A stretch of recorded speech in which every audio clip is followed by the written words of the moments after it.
अनिकेत म्हणजे तटकरे यांचा अर्ज भरण्यासाठी सर्व नेते दाखल झाले आहेत. एकंदरीत काय सांगाल, कारण सर्वच तुमच्या महायुतीचे नेते मंडळी उपस्थित आहेत. शिवसेनेचे मुख्य नेते आदरणीय एकनाथ शिंदेसाहेब असतील, राज्याचे मुख्यमंत्री देवेंद्रजी असतील आणि राष्ट्रवादी काँग्रेस पार्टीच्या राष्ट्रीय अध्यक्षा सुनेत्रा वहिनी यांनी 17 जागांचं जागा वाटप केलं. त्याच्यामध्ये कोकणाची ही स्थानिक स्वराज्य संस्थेची जागा ही राष्ट्रवादी काँग्रेस पार्टीला मिळालेली आहे आणि राष्ट्रवादी काँग्रेस पार्टीचेच म्हणजेच महायुतीचे उमेदवार हे अनिकेतजी तटकरे आहेत.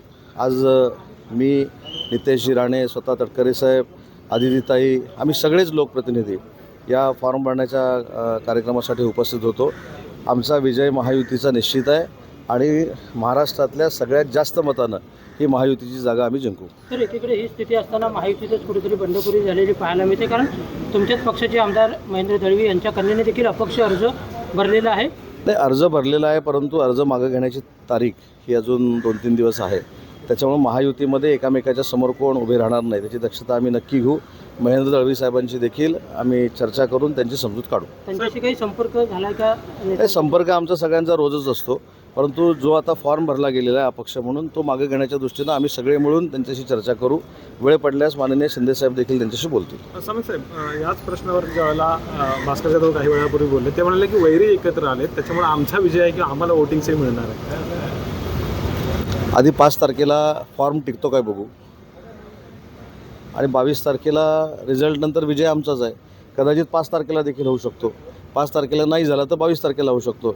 फक्त औपचारिकता शिल्लक आहे विजयाची आणि मला असं वाटतं की कोणी काही किती जरी आखाडे मांडले, अंदाज मांडले तरी अनिकेत तटकरेंचा विजय हा 100% निश्चित आहे आणि फार मोठ्या मताधिक्यानं तो जिंकतील हा आम्हाला सगळ्यांना विश्वास आहे.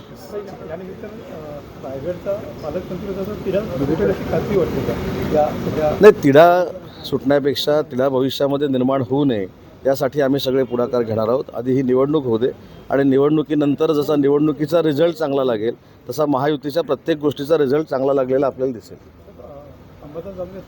दोन्ही शिवसेना एकत्र यावं अशी अनेकांची इच्छा आहे. मला पण असं वाटतं की दोन्ही शिवसेना एकत्र याव्या.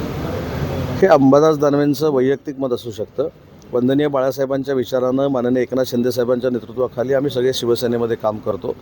शिवसेनेमध्ये काम करत असताना महाराष्ट्राच्या जनतेनं नक्की शिवसेना कोणाची आहे, वंदनीय बाळासाहेबांची होती आणि त्याचं नेतृत्व आज एकनाथ शिंदेसाहेब करत आहेत. हे शिवसेनेला भरभरून मतदान देऊन महाराष्ट्राच्या जनतेनं सिद्ध केलेलं आहे. त्याच्यामुळं दानवे साहेबांच्या त्या चर्चेला काय अर्थ आहे मला माहीत नाही, ते त्यांचं वैयक्तिक मत आहे. अर्ज भरण्याच्या अखेरच्या दिवशी शिंदेंना 17पैकी 4 जागांवरतीच समाधान वाटतं, बाकीची यादी गुलदस्त्यामध्ये आहे. काय सांगाल? हे कुठची यादी गुलस्त? अर्ज भरण्याच्या शेवटच्या दिवशी अजूनही यादी डिक्लेअर नाही केलेली आहे. नाही, मला असं वाटतं की सगळी यादी फायनल झाली. ठाण्यामध्ये रवींद्र फाटक आहेत, परभणीमध्ये सईद खान आहेत, त्याच्यानंतर नाशिकमध्ये नरेंद्र दराडे आहेत आणि यवतमाळमध्ये चतुर्वेदी आहेत, दुष्यंत चतुर्वेदी आहेत. ऐनवेळी त्यांना फॉर्म देण्यात आले. अरे, ऐनवेळी देण्यात आला की न देण्यात आला हा शेवटी पक्षाचा भाग आहे ना. आम्ही कधी फॉर्म द्यायचा ह्याची चिंता बाकीच्यांना असण्याची आवश्यकता नाही. फॉर्म भरायच्या अगोदर आम्ही उमेदवारी जाहीर केली हे महत्त्वाचं आहे.